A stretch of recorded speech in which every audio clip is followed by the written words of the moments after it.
Man, the streets of London are absolutely flooded with folks mourning Charlie Kirk. The latest word from the London police puts the crowd at 110,000 strong. But hold up. Some news reports are saying over 1 million people showed up, with a few even claiming it's as high as 3 million. You look at the footage pouring in from social media, from people live streaming, and it's just, wow. People chanting Charlie Kirk's name, holding up posters and signs with his face. It's powerful, right? This whole thing was put together by Tommy Robinson, and you can feel the emotion in clips from the ground. Charlie, Charlie, Charlie.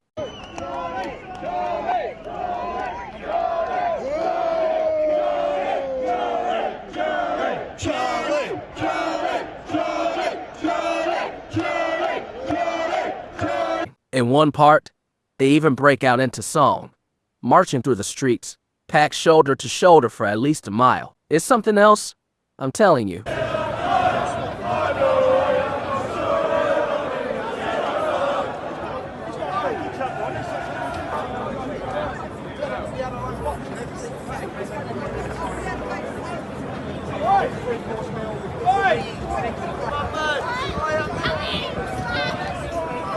Now, stateside, the mainstream media is already trying to spin this, calling it a far-right, anti-immigration rally. Come on, really? NBC News is out here saying tens of thousands joined far-right rally in London where Charlie Kirk is being mourned. They're tying it to some surge of nationalism in the UK, the rise of a far-right party, and Kirk's murder. Same deal in India, headline screaming, Charlie Kirk's death sparks London's biggest far-right rally in decades. But let's be real, you watch the footage, and it's not about that. It's about people coming together, grieving, honoring Charlie. The media is trying to demonize these folks, but the truth is clear as day.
This isn't just a London thing, it's global. Down in New Zealand, Maori men performed the haka for Charlie Kirk. That's one of their most sacred traditions, you know. That's huge. Over in Spain, vigils are popping off all across the country. And let me just say, the left and the Democrats love to paint Republicans as racist, like we don't care about minorities. But you've got Maori men in New Zealand, huge crowds in Spain, which, yeah, is Europe. But culturally, there's a whole debate about how they're seen. Point is, these folks are showing up for Charlie, proving his impact wasn't just in the US, it was worldwide. People relate to what he stood for. Free speech, standing up for what you believe in, fighting for what's right. It's universal, man.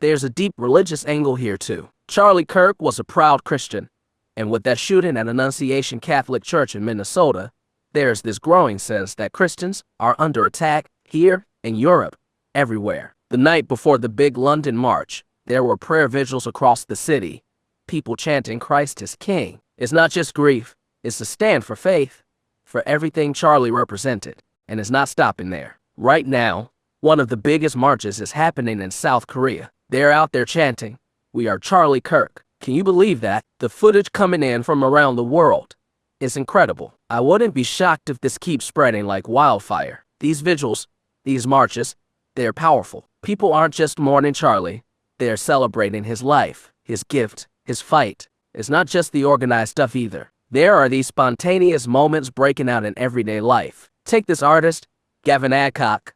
Never heard of him before, but in the middle of his concert, the crowd just starts chanting Charlie out of nowhere. That's the kind of impact Charlie had. People are moved, man, across the country, across the world. And yeah, everyone's talking about the irony of Charlie being shot while debating gun violence and transgender issues. But the real irony, the assassin thought they could silence him, put a stop to this movement. Instead, they poured fuel on the fire. They've created countless more Charlie Kirks. People standing up, speaking out for free speech, for faith, for what they believe in. It's inspiring as hell. This is starting to scare the left. And I'm not just saying that for clicks. Even influencers who used to vote Democrat are like, whoa, something's shifting here. I gotta give a shout out to Shannon Miller, Var Denny, Bob Paul, SMDB 6 Foot, AUSMC Carr, and Dave Dunville, our Governor's Club members who support the channel. You guys rock. Seriously. Now, back to it.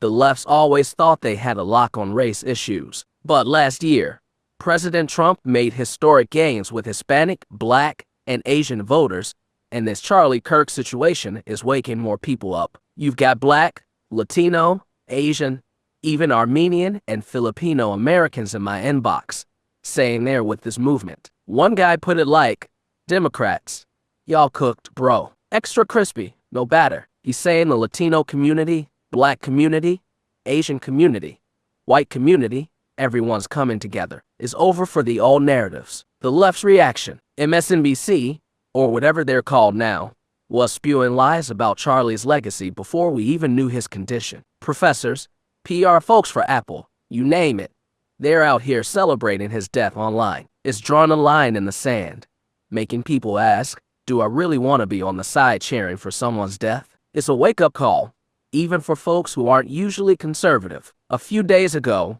I covered how a moment of silence for Charlie in the House of Representatives turned into chaos. Lauren Boebert asked for a prayer, and Democrats started screaming no and booing. Same thing in the EU Parliament. They denied a moment of silence, but people stood up for Charlie anyway. In Poland, though, they stopped and held a moment of silence in his honor. This is spreading, and is powerful. 7.7.7. There's a movement here, no question. We might not know the full impact for days, weeks, maybe years, but I'm telling you, history's gonna look back on this as a turning point. At one U.S. vigil, folks broke out singing God Be With You Till We Meet Again. That hymn hits me right in the heart, and I hope it hits you too. The London crowd, official estimates say 110,000, but some, like UK Express and others, are saying 1 million, even 3 million. What's your take on the crowd size? If you're a cop, security, or military with experience estimating crowds, drop your thoughts in the comments. Let's hear it. And if you're feeling this, give me a thumbs up. It helps get this out to more people. Smash that subscribe button and check out my other videos. 8.8.8. Hey, thanks for sticking with me through this, folks. This global response to Charlie Kirk's passing is massive, is emotional, is real. What do you make of it? How big do you think that London crowd really was? Drop your estimates in the comments, especially if you've got experience with crowd sizes, cops, security pros, military. I'm looking at you. Your take could help us all get a clearer picture. If this hit home for you, hit that thumbs up button. It's a small thing, but it helps spread the word. Don't forget to subscribe to stay in the loop. And let's keep this conversation going. Share your thoughts below, and I'll catch you in the next one. Stay strong.